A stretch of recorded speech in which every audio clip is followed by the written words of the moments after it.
associated with it. But also the music is the element which is abstract and can go right to the heart.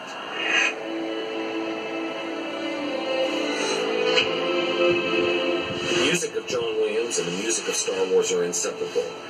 That is what brings the total emotional context to the movie. We were, as always, truly honored to be able to once again work with John Williams, one of the most respected film composers in the world. His score brought extraordinary depth and passion to the Mustafar duo. Good morning, people.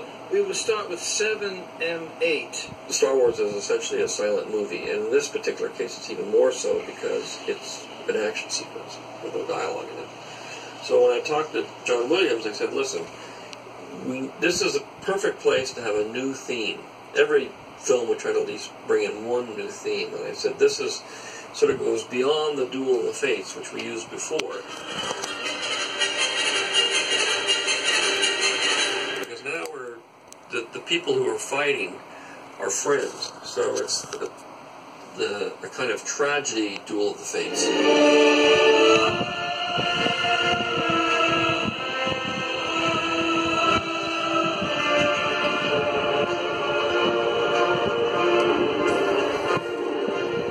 John oversees the entire process of getting the music that he's imagined inside his head out onto the screen.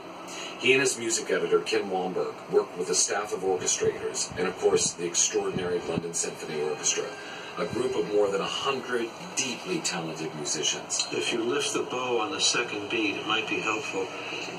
In many ways, it's the most enjoyable part of the job, because it's the moment where the music gets up off the paper, it's an abstraction, and becomes a live human thing.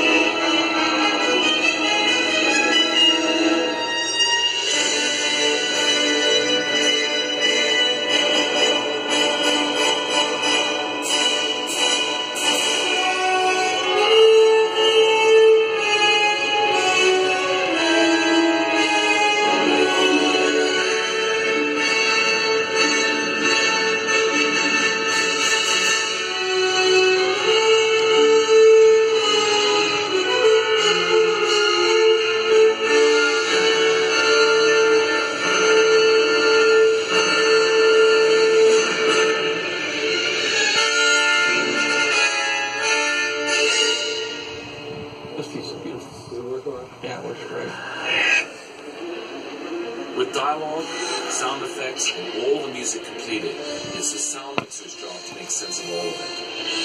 To find just the right balance so that a scene can have the maximum dramatic impact.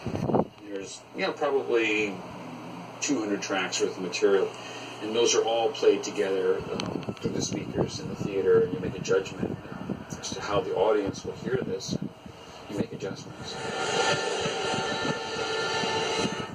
I like a lot of the works. I like that part. Once he jumps off, I think we can bring the effects down just a bit. And then it's even when that thing finally hits off screen, right, we can bring that down too. The idea by doing it in Pro Tools this time around is that we don't pre-mix anything. At any moment in the final mix, every sound that was recorded, the individual file, is available to us. And we can bring it up on a screen, we can re-edit the sound, we can pan it or position it around the room, and so we can address the very intricate details of the sound at any moment. This has never been done before on such a big scale.